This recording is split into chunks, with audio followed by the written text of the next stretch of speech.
नमस्कार मो चैनल प्रियंका पाठशाला रो आउ गोटे वीडियो को आपण मानक स्वागत। आमे पूर्व वीडियो रे कलामाणिक रे पाठर सुंदर भाव में भावार्थ को मु बुझाई देथिली। आज आमे एई वीडियो रे कलामाणिक रे जो विषयटी अछि तार प्रश्न उत्तर को करबा पिला माने। देखो प्रश्न नंबर 1 निधन संखाली मोर दरिद्र पसरा काहाको कुआ जायछि। एटी निधन संखाली मोर दरिद्र पसरा श्रीकृष्ण को कुआ जायछि। अंध लौड़ी बाबूरे पदर मुख्य अर्थ कौन? दृष्टिहीन सहारा बाड़ी। धीरे गेन कानन रे एठारे धीरे शब्द कविता रे केउ अर्थ रे व्यवहृत होईछि? धीरे अर्थ ज्ञानी माने। कान डेरी थाई एका तो बेणु गीत को आज किंपा शुभु नाही भाबुछि मन को एही पदरे केउ भाव प्रकाश पाउछि? एही पदरे व्यस्तता भाव प्रकाश पाउछि। एठी उत्तर हेबो व्यस्त। आसो मिलिमिशि मिलाइबा। क स्तंभ सहित ख स्तंभ को मिलाइबा बाछि करी। निधन हैला गरीब जहार धन नाही धनहीन आपको आमे निधन कहबा।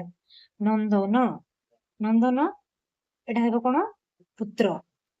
अधाम अधाम जीव राबिडी। मृदु मृदु माने कोमल। बारुथाई बारुथाई माने मना करिबा। चलो पद्यांशर आलोचना करिबा। एही कवितारू किछि पद्यांश निम्न रे दिया जायछि।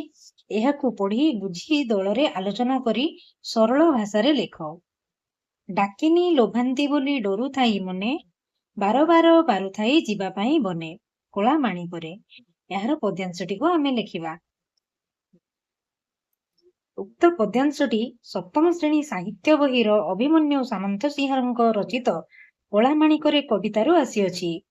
कवि एही पदरे मांको व्यग्रता विषय रे वर्णना करिसंती। मां सुनिथिले जे बनरे डाकिनी जोगिनी आदि निशाचर माने उपद्रव करिथांती, जेउथिपाई से कृष्ण को वन को पठाइबा को बारण करि आसुथिले। सेमाने पुओ पाई किछि विपत्ति सृष्टि करिनाहांती तो एई भयरे मां आतंकित थिले बा मां एई कथा चिंता करी आतंकित होई पडिचंती। झांझी खरारे हुए तो कोमल अंग को झाळ बही पडुथिबो। कठौ की छता मध्य नेबाकू से भूली जाइछंती। हुए तो पादरे कंटा फुटी कष्ट हेउथिबो। ए समस्त कथा चिंता करी मां विव्रत होई पडिछंती।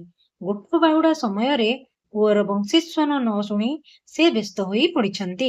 एहा हेउछि डाकिनी लोभांती बोली डरू थाई मने बार बार बारुथाई जीवा पाई बने कला माणिकरे। एही पदटीर सरल अर्थ एहाकू तुमे लिखि नब। एबे ख नेलु नाही काहे पाई तोकोठाऊ छता बने कंटा लागी हुए मृदुपाद चिंता कला माणिकरे। उक्त पद्यांशटी अभिमन्यु सामंत सिंहारंक रचित कलामाणिकरे पदरू आसीअछि। एठारे कवि कृष्णଙ୍କ चिंतारे दुखित थिबा स्नेहमयी जननींगर विलाप को वर्णना करिसंती। संध्यारे गृह को फेरिबारे विलंब हेबारु यशोदा कृष्णଙ୍କ चिंतारे व्याकुल होई उठिसंती। गाई गोठ सह गला बेले कृष्ण तांको कठौ ओ छता संगरे नेबाकू भूली जाइछंती। सेथिबाई मांको मनरे असुमारी आशंका सृष्टि होईछि। से चिंता करिसंती हुएत निदाघ झांझी हेतु कृष्णଙ୍କ देहरु झाळ बही पडुथिबो। वन मध्यरे अनाबना कंटा माड़ी सुकोमल पाद दुईटेरु रक्त झरी पडुथिबो। चालिबारे कष्ट अनुभव करी हुएत आसिबारे विलंब होईछि। एहीपरि नाना भय ओ आशंकारे मांकर मन सिहरी उठिछि। ଏହା ହେଉଛି ନେଲୁ ନାହିଁ କାହିଁ ପାଇଁ ତୋ କୋଠାଉ ଛତା ପାଦେ କଣ୍ଟା ଲାଗି ହୁଏ ମୃଦୁପାଦ ଚିନ୍ତା। ଏହାର ସରଳ ଅର୍ଥ।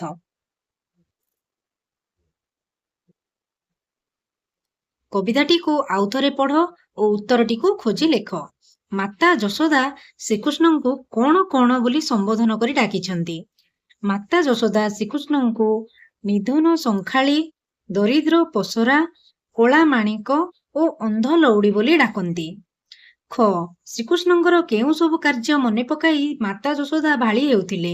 ଶ୍ରୀକୃଷ୍ଣଙ୍କୁ ଗୋଟିକା ଅଧାମସର ରୁଚେ ନାହିଁ, ଲବଣୀ ଖାଇବାକୁ ସେ ଭଲ ପାଆନ୍ତି, ଅନ୍ଧାରକୁ ଡରିଥାନ୍ତି, ଖରା ସହି ପାରନ୍ତି ନାହିଁ ଏବଂ ମାଙ୍କ କାନିରେ ଦୋଳି ଖେଳି ଅଳି କରନ୍ତି। ଏଇ ସବୁ କଥାକୁ ମା ଯଶୋଦା ଭାଳି ହେଉଛନ୍ତି। କବିତାର ରଚନା। ଝାଳ ବହୁଥିବ ଅଙ୍ଗୁ ଲାଗି ଝାଞ୍ଜି ଖରା, ଶ୍ରମ ପାଇ ତଳେ ବସୁଥିବୁ ପରା କଳା ମାଣିକରେ। ଏଇ ଦୁଇ ଧାଡିକୁ ଧ୍ୟାନ ଦେଇ ପଢ, ତୁମେ କଣ ବୁଝୁଛ କୁହ। ଝାଞ୍ଜି ଖରାରେ ତୁମେ ବାହାରେ କାମ କରୁଥିବା ବେଳେ କେଉଁ କଷ୍ଟ ଅନୁଭବ କର, ତାହା ଏଠାରେ ଲେଖ। ପିଲେ, ଯେତେବେଳେ ଆମେ ମାନେ ଝାଞ୍ଜି ଖରାରେ କାମ କରିଥାଉ, ସେତେବେଳେ ଆମ ଶରୀରରୁ ବହୁତ ପରିମାଣର ଝାଳ ବୋହିଥାଏ। ଆମେ କ୍ଳାନ୍ତ ହୋଇଯାଇଥାଉ। ବହୁତ ଆମକୁ ଥକା ମଧ୍ୟ ଲାଗିଥାଏ। କେବେ ଶ୍ରମିକ ମାନେ ଏପରି ଝାଞ୍ଜି ଖରାରେ କାମ କରୁଥିବାର ଦେଖିଛ କି? ହଁ, ଆମେ ଦେଖିଛୁ। ଯଦି ଦେଖିଛ, ତେବେ ସେମାନଙ୍କର ଅନୁଭବକୁ ସାଙ୍ଗସାଥୀଙ୍କ ସହ ଆଲୋଚନା କର। ଯେତେବେଳେ ଶ୍ରମିକ ମାନେ କୌଣସି ଜାଗାରେ କାମ କରିଥାନ୍ତି, ସେମାନେ ମଧ୍ୟ ବହୁତ କଷ୍ଟ ଅନୁଭବ କରିଥାନ୍ତି। ସେମାନେ ମଧ୍ୟ ଖରାରେ ଥକି ଯାଇ କୋଉଠି ବସି ପଡନ୍ତି। ଛାଇ ଜାଗା ମିଳିଲେ ସେଠାରେ ମଧ୍ୟ ସେମାନେ ବସି ପଡିଥାନ୍ତି। ଅନୁମାନ ଓ ଭାବନାରୁ ତୁମେ ସବୁ ମିଳିମିଶି ଆଲୋଚନା କର। ଶ୍ରୀକୃଷ୍ଣଙ୍କ ଫେରିବା ବିଳମ୍ବ ଦେଖି ମାତା ଯଶୋଦା ଯେପରି ବିଚଳିତ ହେଉଥିଲେ, ସେହିପରି ତୁମ ମା ତୁମ ପାଇଁ କେବେ ବ୍ୟସ୍ତ ହେବାର ଅନୁଭବ କରିଛ କି? ଯଦି ସେପରି ଅନୁଭୂତି ଥାଏ, ନିଜ ଭାଷାରେ ବର୍ଣ୍ଣନା କର। ପିଲାମାନେ, ଶ୍ରୀକୃଷ୍ଣ ଯେମିତି ଖେଳିବା ପାଇଁ ଯାଇଥିଲେ, ଆଉ ଖେଳୁ ଖେଳୁ ସେ ବିଳମ୍ବ ହୋଇଯାଇଛି। ସେଥିଯୋଗୁ ମା ବ୍ୟସ୍ତ ହେଉଛନ୍ତି। ତମେ ମାନେ ମଧ୍ୟ କେତେବେଳେ ଖେଳିବା ପାଇଁ ଯାଇଥିବ, ତ ତୁମର ଆସିବା ପାଇଁ ବିଳମ୍ବ ହେବାର ଦେଖି ତମେ ମା ପୁରା ବ୍ୟସ୍ତ ହୋଇଯାଇଥିବେ। ଆଉ ଆସିବା ପରେ ତୁମକୁ ମଧ୍ୟ ସେ ଗାଳିଗୁଲଜ କରିଥିବେ। ଏଇଭଳି ପରିସ୍ଥିତି ନିଶ୍ଚିନ୍ତ ସମସ୍ତଙ୍କ ଜୀବନରେ ଆସିଥିବ। ତ ଏ କଥାକୁ ମଧ୍ୟ ତୁମେ ନିଜ ସାଙ୍ଗମାନଙ୍କ ସହିତ ଆଲୋଚନା କରିପାରିବ। ଯଦି ତୁମକୁ ଶ୍ରୀକୃଷ୍ଣଙ୍କ ସହ କଥାବାର୍ତ୍ତା ହେବାର ସୁଯୋଗ ମିଳନ୍ତା, ତେବେ ତୁମେ ତାଙ୍କୁ କଣ ପଚାରନ୍ତ? ପିଲାମାନେ, ଯଦି ଶ୍ରୀକୃଷ୍ଣଙ୍କ ସହିତ ଆମକୁ କେବେ ସୁଯୋଗ ମିଳିଯିବ କଥାବାର୍ତ୍ତା ହେବା ପାଇଁ, ଆମେ ତାଙ୍କୁ କଣ ପଚାରିବା? ଆମେ ପଚାରିବା ଯେ, ଆପଣ ତ ଲହୁଣୀ ଖାଇବାକୁ ଭଲ ପାଆନ୍ତି, ଲହୁଣୀ ଚୋରି କରି କାହିଁ ଖାଆନ୍ତି? ଆପଣଙ୍କ ଘରେ କଣ ଲହୁଣୀ ଆପଣଙ୍କୁ ଦିଅନ୍ତିନି? ଆପଣ ଚୋରି କରି ଲହୁଣୀ କାହିଁ ଖାଆନ୍ତି? ଯଦି ଲହୁଣୀ ଖାଆନ୍ତି, ତାହେଲେ ଲହୁଣୀ ହାଣ୍ଡି ଗୁଡ଼ିକୁ କାହିଁକି ଭାଙ୍ଗନ୍ତି? ଏଇ କଥାକୁ ମଧ୍ୟ ଆମେ ଶ୍ରୀକୃଷ୍ଣଙ୍କୁ ପଚାରି ପାରିବା। ଶବ୍ଦର ରୂପ ଯେପରି ଜନକ ଓ ଜନନୀ ମିଶିଲେ ଜନକ ଜନନୀ ହେଉଛି, ସେହିପରି ଏହି ବୃକ୍ଷ ଭିତରେ ଦିଆଯାଇଥିବା ଶବ୍ଦମାନଙ୍କୁ ବାଛି ଯୋଡ଼ା ଶବ୍ଦ ଲେଖିବା। ଏହି ବୃକ୍ଷ ଭିତରେ କେତେ ଗୁଡ଼ିଏ ଶବ୍ଦ ଦିଆଯାଇଛି, ଏହି ଶବ୍ଦକୁ ବାଛି ଆମେ ଯୋଡ଼ା ଶବ୍ଦକୁ ଲେଖିବା। ମାତା, ପିତା, ଭଲ, ମନ୍ଦ, ଫୁଲ, ଫଳ, ହସ, କାନ୍ଦ, ଗଛ, ଲତା, ଦିନ, ରାତି, ଟଙ୍କା, ପଇସା। ଶବ୍ଦ ସହ ଶବ୍ଦର ସମ୍ପର୍କ। ଶ୍ରୀକୃଷ୍ଣଙ୍କର ଫଟୋଚିତ୍ର ଅଛି। ଏହି ଶ୍ରୀକୃଷ୍ଣଙ୍କ ସହିତ ଏ ପ୍ରତ୍ୟେକ କୋଠରୀରେ ଆମେ ତାଙ୍କୁ ସମ୍ପର୍କିତ ଥିବା କେତେ ଗୁଡ଼ିଏ ଶବ୍ଦ ଲେଖିଛେ, ଯେମିତି ସ୍ୱର, ବଂଶୀ, ଗୋରୁଗୋଠ, ବେଣୁ, ଲବଣୀ, ଗୋପବାଳକ ଏବଂ ଶ୍ରୀକୃଷ୍ଣ। ପଦ୍ୟାଂଶ ମିଳନ କରିବା। କ ସ୍ତମ୍ଭ ସହିତ ଖ ସ୍ତମ୍ଭକୁ ଆମେ ଗାର ଟାଣି ଯୋଡ଼ିବା। ନେଲୁ ନାହିଁ କାହିଁ ପାଇଁ ତୋ କୋଠା ଛତା, ବନେ କଣ୍ଟା ଲାଗି ହୁଏ ମୃଦୁପାଦ ଚିନ୍ତା। ବୃଦ୍ଧ କାଳେ ତୁମହର ଏକଇ ନନ୍ଦନ, ହୃଦତାପ ବିନାଶନେ ତୁହରି ଚନ୍ଦନ। ଡରୁଥାଉ ଅନ୍ଧାରକୁ ରଖିଯାଉ ଗୋରୁ, ଜନକ ଜନନୀ ସୁଖ କାହିଁ ପାଇଁ ସାରୁ। ନିଧନ ସଂଖାଳି ମୋର ଦରିଦ୍ର ପସରା, ଅନ୍ଧ ଲଉଡ଼ି ବାବୁରେ ହୃଦରତ୍ନ ହାରା।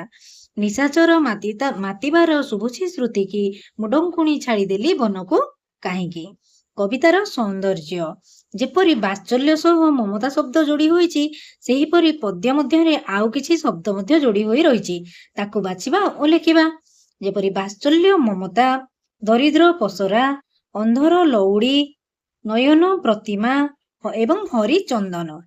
ରୂପ ବଦଳାଇ ଲେଖ। ଏହି ପାଠରୁ କୌଣସି ଗୋଟିଏ ପଦକୁ ନେଇ ଅନୁଚ୍ଛେଦଟିଏ ଲେଖ। ଡରୁଥାଉ ଅନ୍ଧାରକୁ ରଖିଯାଉ ଗୋରୁ, କିମ୍ବା ଆଜ କିମ୍ବା ଶୁଭୁ ନାହିଁ ଭାବୁଛି ମନକୁ। ଏହି ପଦଟିର ଅର୍ଥ କଣ? ଡରୁଥାଉ ଅନ୍ଧାରକୁ ରଖିଯାଉ ଗୋରୁ, ଏହାର ଅର୍ଥ କଣ ପିଲେ? ନା, ଶ୍ରୀକୃଷ୍ଣ ଅନ୍ଧକାରକୁ ବହୁତ ପରିମାଣରେ ଡରିଥାନ୍ତି। ସେଥିପାଇଁ ସେ ଅନ୍ଧାର ହେବା ଆଗରୁ ଗାଈ ଚରାଇବାକୁ ଯାଇ ଫେରି ଆସିଥାନ୍ତି। ଆଜ କିମ୍ବା ଶୁଭୁ ନାହିଁ ଭାବୁଛି ମନକୁ, ଏହାର ଅର୍ଥ କଣ? ଯେତେବେଳେ ଶ୍ରୀକୃଷ୍ଣ ଫେରିଥାନ୍ତି ଗାଈ ଗୋଠରୁ, ସେତେବେଳେ ସେ ବଂଶୀ ବଜାଇ ବଜାଇ ଫେରିଥାନ୍ତି। କିନ୍ତୁ ଆଜି ଯେତେବେଳେ ଶ୍ରୀକୃଷ୍ଣ ଆସିନାହାନ୍ତି, ଅନ୍ଧାର ହୋଇଗଲାଣି, ସେତେବେଳେ ମା ଯଶୋଦା ବସି ଚିନ୍ତା କରୁଛନ୍ତି ଯେ ଆଜି କାହିଁକି ବଂଶୀର ସ୍ୱର କାନକୁ ଶୁଭୁନାହିଁ ବୋଲି ମା ଯଶୋଦା ଭାବୁଛନ୍ତି। ଏହି ଅନୁଚ୍ଛେଦ ତୁମେମାନେ ମୋ ପୂର୍ବ ଭିଡିଓରେ ବତାଇଛି, ତୁମେମାନେ ଲେଖି ପାରିବ। ଏବେ ଆମେ ପଢିବା ରୂଢି। ଆସ କିଛି ରୂଢିର ବ୍ୟବହାର କରିବା।